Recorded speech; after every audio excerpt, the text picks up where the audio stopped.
ప్రశాంత్ వర్మ ఇప్పుడు ఒకేసారి 2 స్క్రిప్టులపై వర్క్ చేస్తున్నాడు. ఒకటి బ్రహ్మరాక్షస్, మరోటి జై హనుమాన్. ఈ కథలపై తలమునకలై కసరత్తులు చేస్తున్నాడు. బ్రహ్మరాక్షస్ కథ ప్రభాస్ కోసం సిద్ధం చేస్తున్న సంగతి తెలిసిందే. ఇక హనుమాన్ సీక్వెల్గా జై హనుమాన్ వస్తుంది.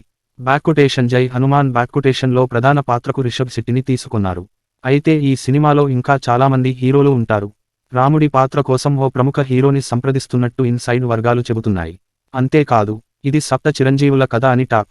పురాణాల్లో హనుమంతుడు, అశ్వత్థామ, బలి, కృపుడు, పరశురాముడు ఇలా 7 చిరంజీవులు ఉన్నారు. వాళ్ళందరినీ ఈ సినిమాలో చూపించబోతున్నారట.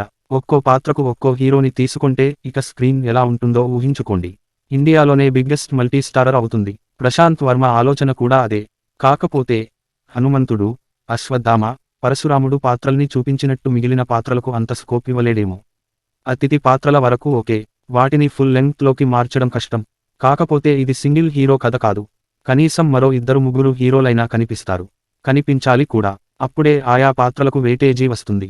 ప్రస్తుతం జై హనుమాన్ స్క్రిప్టు పనులు చురుగ్గా సాగుతున్నాయి. సెప్టెంబరు నుంచి రిషబ్ శెట్టి డేట్లు ఇచ్చినట్టు తెలుస్తోంది. అంతకంటే ముందే ప్రీ ప్రొడక్షన్ వర్క్ పూర్తి చేస్తారు. ప్రీ విజువల్ వర్క్ పకడ్బందీగా చేయడం వల్ల షూటింగ్ ఈజీ అవుతుంది. 2026లో ఈ చిత్రాన్ని ప్రేక్షకుల ముందుకు తీసుకొస్తారు. ఆ తర్వాత ప్రభాస్తో బ్రహ్మరాక్షస్ పట్టాలెక్కుతుంది.